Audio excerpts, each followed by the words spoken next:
Il n'y a rien dont j'ai besoin qui ne puisse me donner. Amen. Amen. Lorsque je crois, parce que je crois.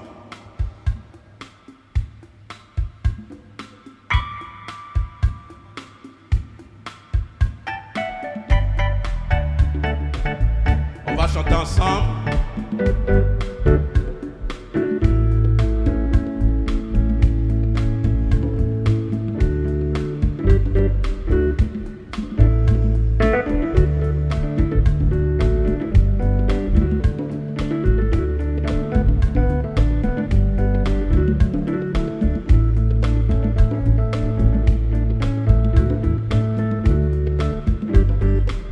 Il n'y a rien dont j'ai besoin qui ne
élevez la voix.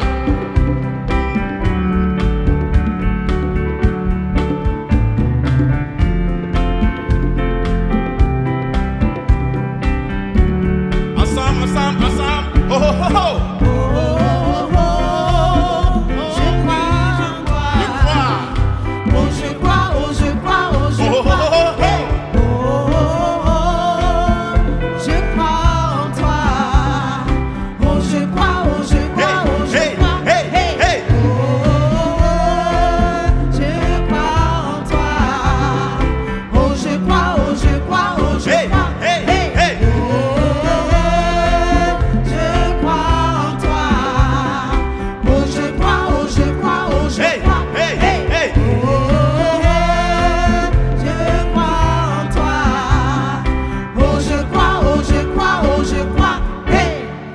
Amen.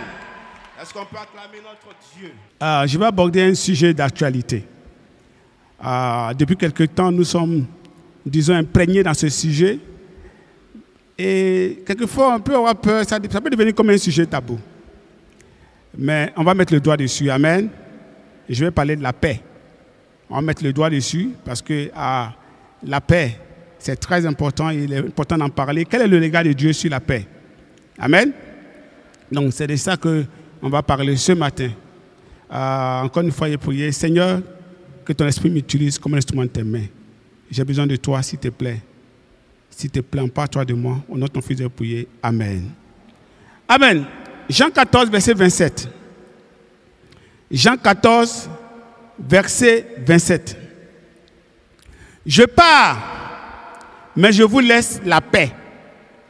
C'est ma paix que je vous donne. Je ne vous la donne pas comme le monde la donne. C'est pourquoi ne soyez pas troublés et n'ayez aucune crainte en votre cœur. Voilà une des phrases de notre Seigneur Jésus. Notre Seigneur Jésus a des phrases très fortes. Il a des déclarations très fortes. Il dit, je pars, mais je vous laisse la paix. Il était bien sûr dans ce qu'on appelle les adieux du Maître, qui commence chapitre 13 de Jean jusqu'au chapitre 17, les adieux du Maître. Chapitre 17, il va faire la prière qu'on appelle la prière sacerdotale.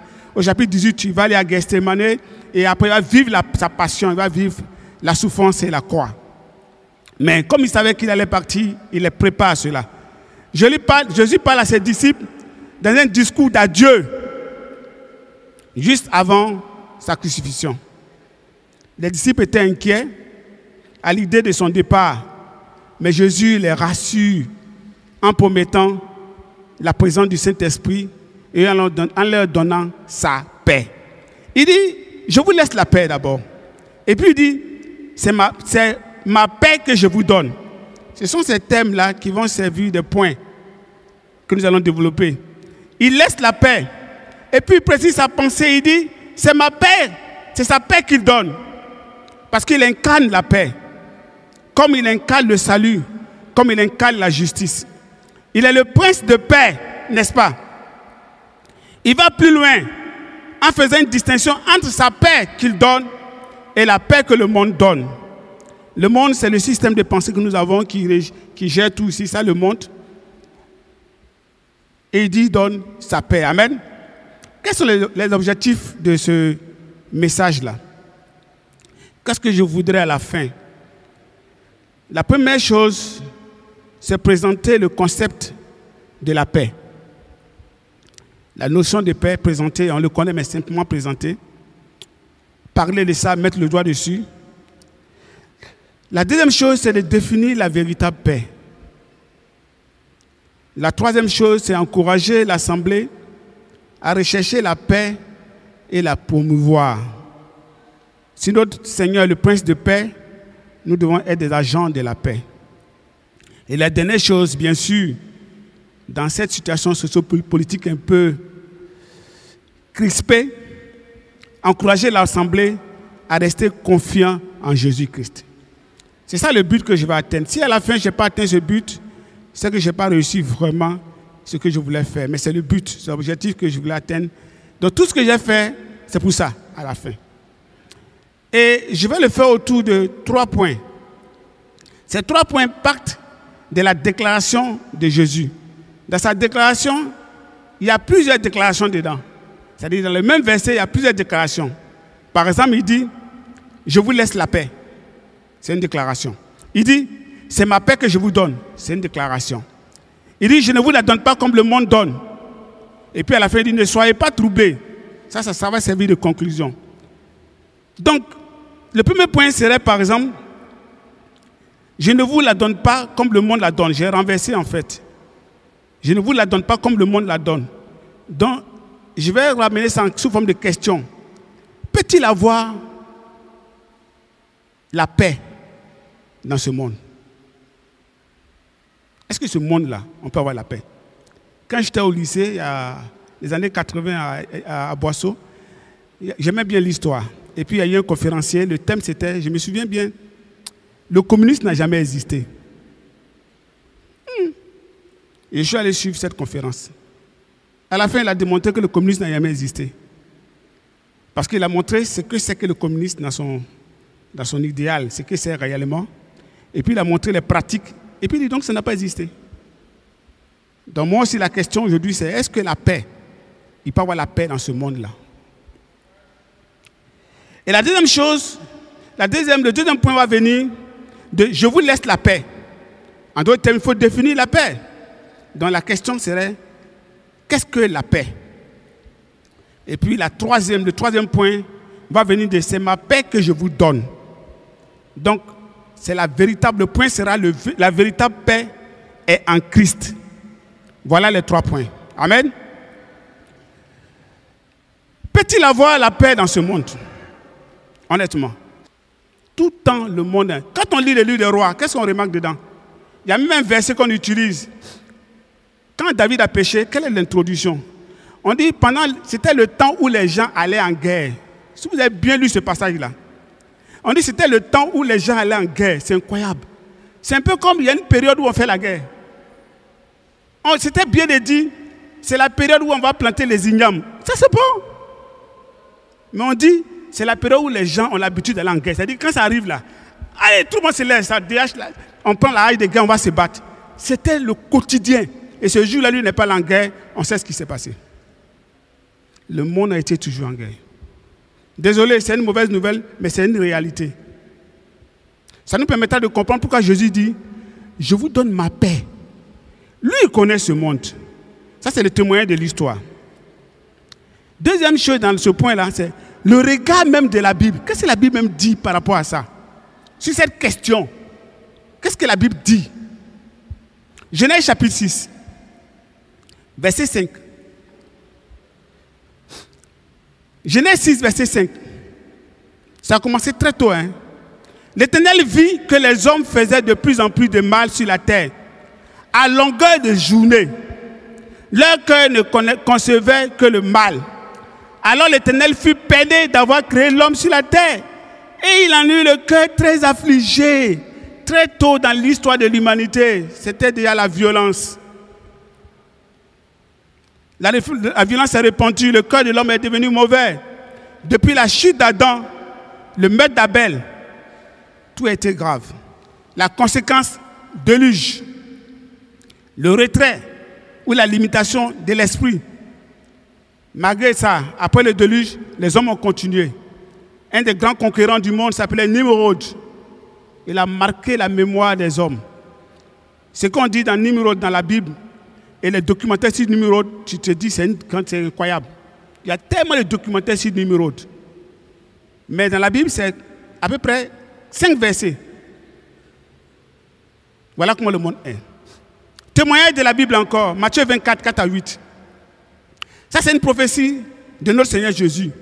À travers une question, à partir d'une question, va jeter un regard sur la fin des temps. Et puis, il va donner une description qui effraie. Il dit, verset 4, Jésus leur a répondu, faites attention, que personne ne vous induise en erreur. Je vais sauter des parties, donc je vais prendre des morceaux. C'est long, quoi. Vous entendez parler de guerre et des menaces de guerre. Attention, ne vous laissez pas troubler par ces nouvelles, car cela doit arriver, mais ce ne sera pas encore la fin. En effet, on verra se dresser une nation contre une nation, un royaume contre un royaume. Il y aura des famines et des tremblements de terre en divers lieux. mais ce ne seront que les premières douleurs de l'enfantement. Ce verset a suscité tellement de décisions. Il y a des gens, des religions entières qui ont fixé des dates de la fin. Parce que chaque fois qu'il y a le bruit de guerre, on dit « c'est que c'est la fin ». Mais en fait, il y a eu toujours comme ça, jusqu'à ce que Jésus revienne. Guerre, bruit de guerre. Tout récemment, au large d'un pays que je n'ai pas cité, ils ont vu des drones. Ils ont attribué directement à une autre puissance. Et puis toute l'Europe dit, on va se préparer. Et puis on cherche maintenant le budget. Ce n'est pas petit budget. Hein. Tout le monde en branle. Et maintenant sur les chaînes, ça commente. Est-ce que c'est nécessaire? Est-ce que c'est ceci? Est-ce que c'est tentant? Voilà notre monde commençait. 2 Timothée 3, verset 1 à 5. Le regard de la Bible. Sache bien que dans la période finale de l'histoire, les temps seront difficiles. Et nous sommes dans ces temps-là. Les temps sont difficiles. Et quand les temps sont difficiles, chacun cherche les solutions faciles. Ah, c'est comme ça. Les hommes seront égoïstes, avides d'argent, vantards et prétentieux. Ils parleront de Dieu d'une manière injurieuse et n'auront pas d'égard pour leurs parents. Ils seront ingrats, dépourvus de respect pour ce qui est sacré, sans cœur, sans pitié, calomniateurs, incapables de se maîtriser. En France, ils ont arrêté un homme qui avait séquestré une jeune fille pendant des années. Finalement, on l'a retrouvée. La jeune fille, c'est l'amie de son père et qu'il avait violenté. Ils aimeront le plaisir plus que Dieu. 7. Ils resteront attachés aux pratiques extérieures de la religion. Amen, frère. Bien-aimé, comment tu vas? Le Seigneur est bon. Avec une Bible toujours en main. Mais en réalité, ils ne voudront plus rien savoir de ce qui en fait la force. La force, c'est la crainte de Dieu qui amène à la repentance. C'est la crainte de Dieu. La force de la religion, c'est la crainte de Dieu. Détourne-toi de cela. Donc le problème est spirituel. Il est d'abord spirituel. Il y a une déchéance, une dérive morale et spirituelle. Les hommes sont devenus de plus en plus égoïstes, ingrats, amis de l'argent. En réalité, les vraies guerres se passent dans nos cœurs. Les vraies guerres se passent dans nos cœurs. Ça commence là. Et se répandent autour de nous, à travers nos relations. Les vraies guerres, là, ça vient de nos méchancetés. Ça vient de la jalousie. Ça vient des rivalités. Donc, si tu n'as pas réglé le problème du cœur, tu ne peux pas régler le problème de la guerre dans le monde. Ce n'est pas possible. Tu ne peux pas. Comment ça va avec toi-même, ton cœur? Dis-moi, avec qui tu es en guerre depuis des années? Quel est le conflit intérieur qui nous consume, qui te consume, qui me détruit? Un palabre au fond. Combien de fois on parle seul en faisant palabre sur la route? Ça arrive, moi-même ça m'est déjà arrivé. Tu es en train de prier et puis ces palabres tu fais. Tu es fâché et puis tu es en train d'exprimer d'une autre manière. Avec qui est-ce que tu ne parles pas? Et depuis combien de temps? Deuxième point, c'est quoi la paix? Jésus dit, je vous laisse la paix. Dans la culture juive, la paix, qui est shalom, ce n'est pas seulement l'absence de conflit, mais un état de plénitude, d'harmonie et de bénédiction. C'est ça, shalom. Et c'était les salutations. Quand tu rentres chez toi, c'est la paix soit avec toi. C'est exprimé en arabe d'une autre manière. Salam alaikum, c'est que la paix soit avec toi.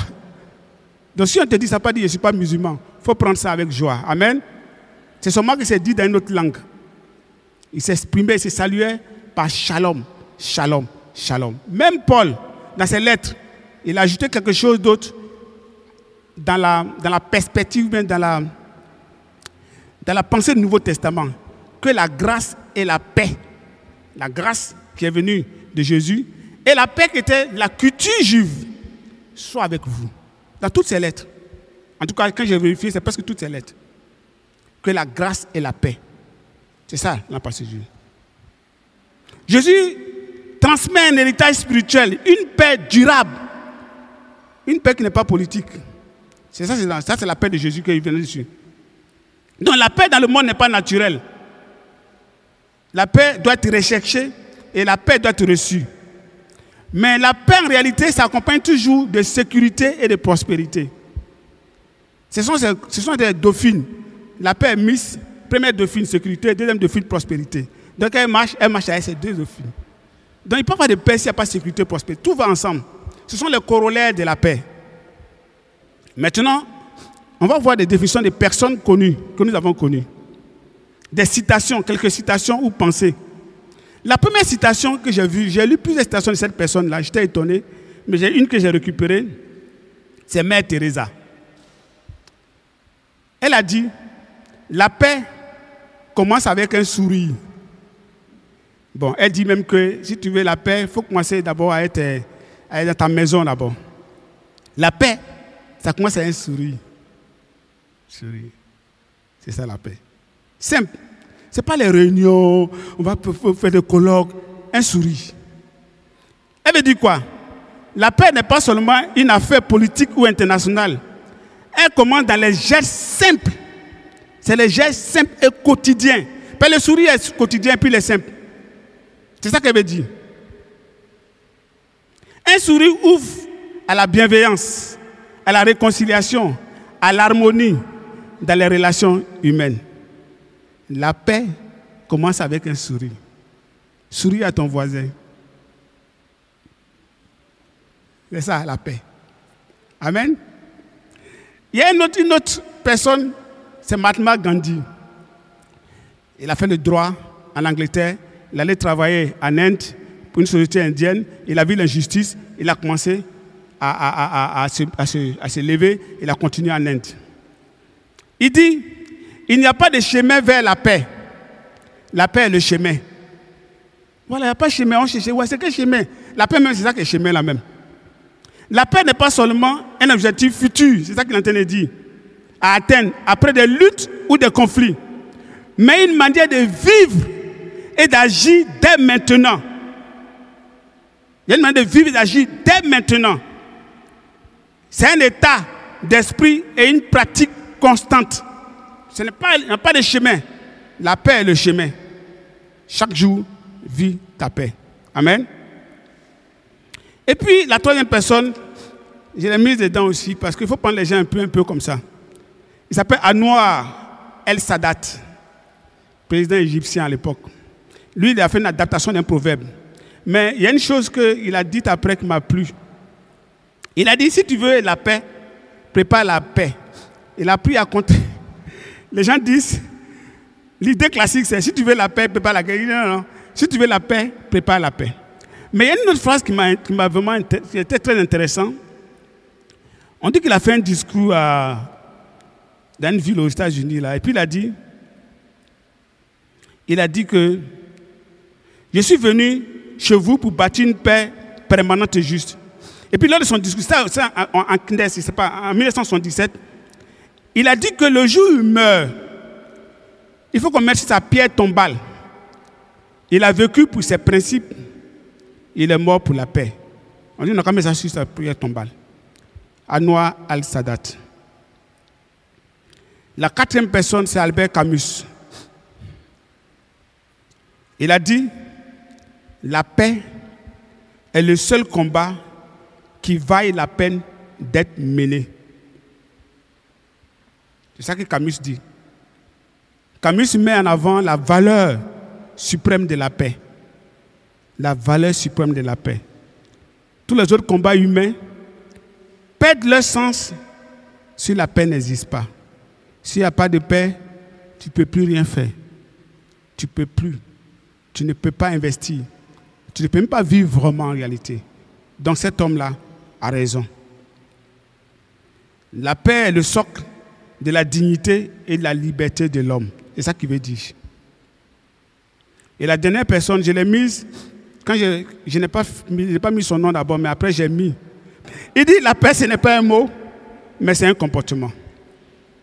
La paix va au-delà du discours, mais se voit et se construit par un certain comportement en posant des actes de paix. Amen. Donc voilà pour la définition de la paix. Je pense que ça définit vraiment la paix telle que ça doit être. On peut passer maintenant au troisième point. La véritable paix est en Christ. La véritable paix est en Christ. C'est pour ça qu'il a dit, je vous donne ma paix. Ce n'est pas une paix ordinaire. C'est celle de Jésus lui-même. Celle qu'il manifeste même face à la souffrance et à la mort. Elle vient de sa confiance parfaite en son Père. C'est ça qu'il donne. Pendant que Jésus donnait cette paix, ce n'était pas un contexte dans lequel c'était facile d'accepter. Hein. Les Juifs étaient occupés depuis 64 ou 66 avant Jésus-Christ. Le territoire juif était occupé par les Romains. Les Romains étaient partout dans les rues. Ils peuvent te dire, prends ça, allez, va là-bas. C'est ça que Jésus dit, quand on te dit de faire 1 kilomètre, fais 2 kilomètres. Il n'a pas dit par hasard.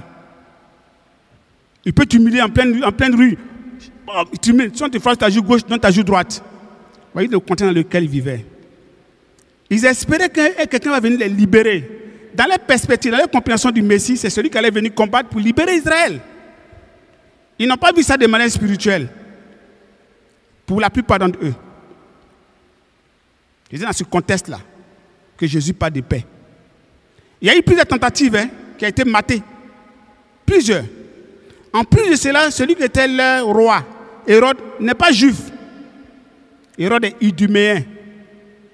Sa famille, depuis Antipas qui a failli tuer Jésus quand il était bébé.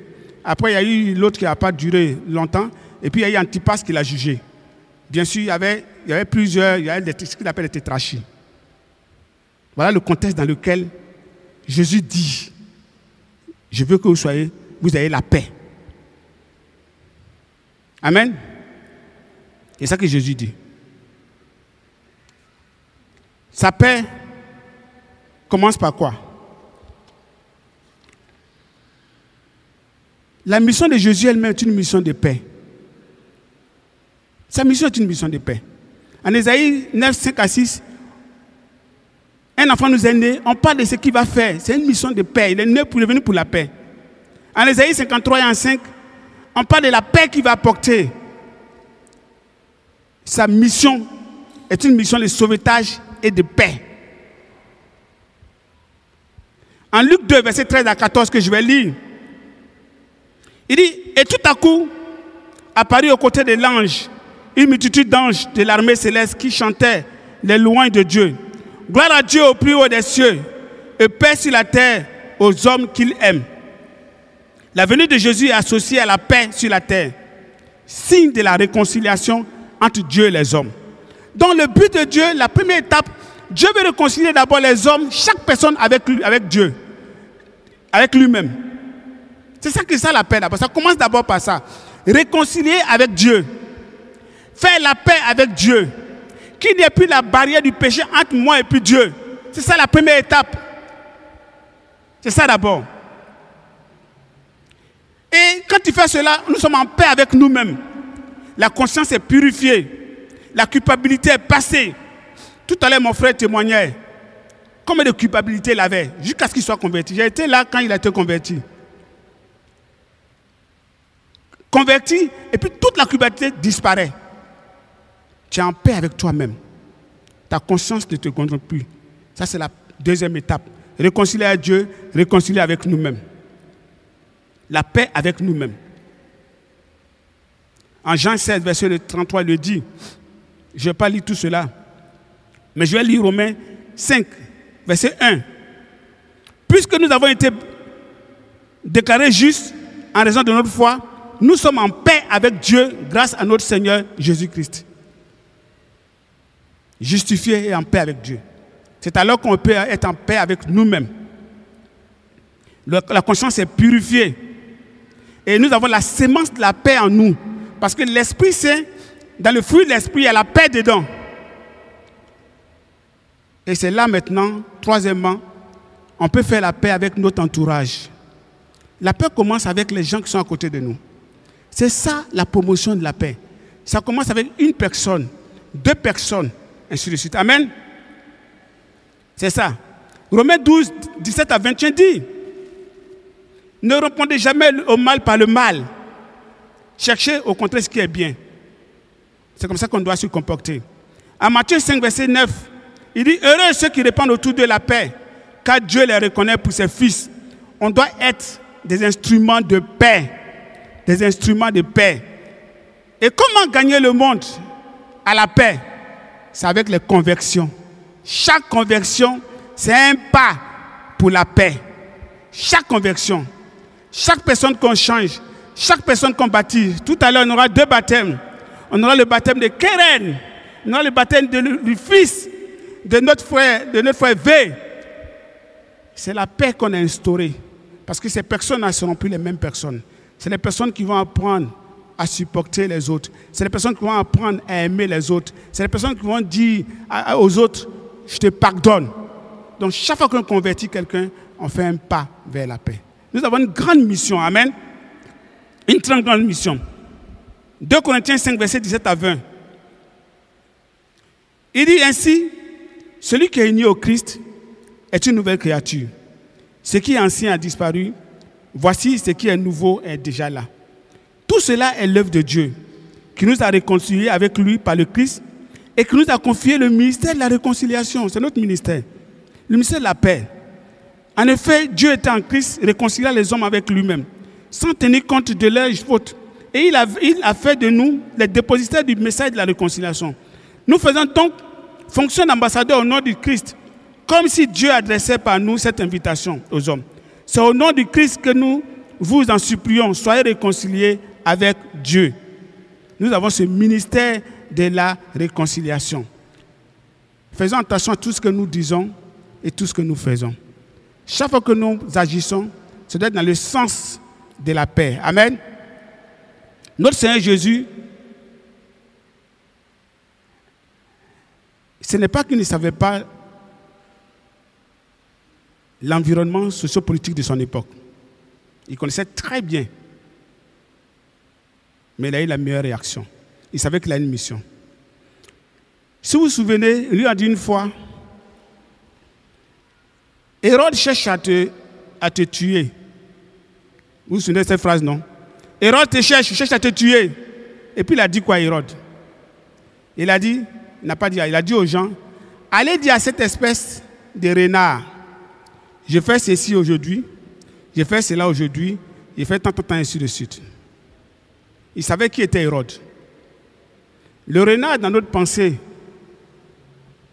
parce qu'on a été, avec tout ce qu'on a appris de La Fontaine fable, La Fontaine nous a montré que le renard est rusé, le corbeau et le renard. Donc le renard, c'est la ruse. Mais dans la pensée hébraïque, le renard, ce n'est pas la ruse. Le renard, c'est la cruauté.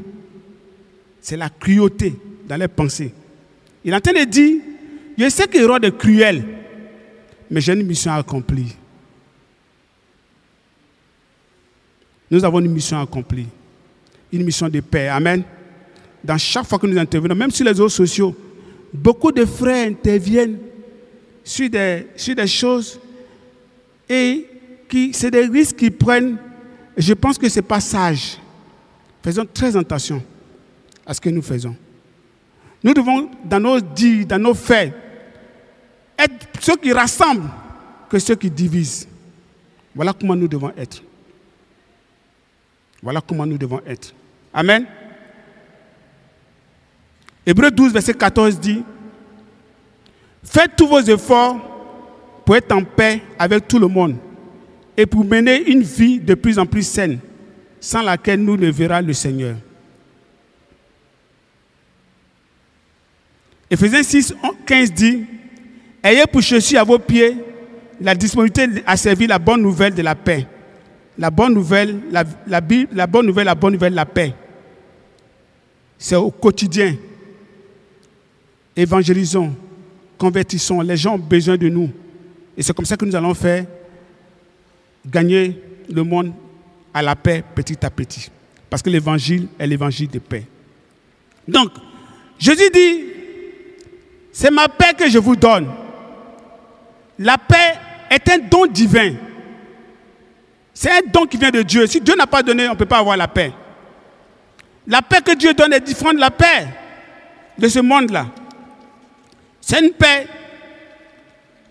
qui nous apporte d'abord une réconciliation avec Dieu lui-même.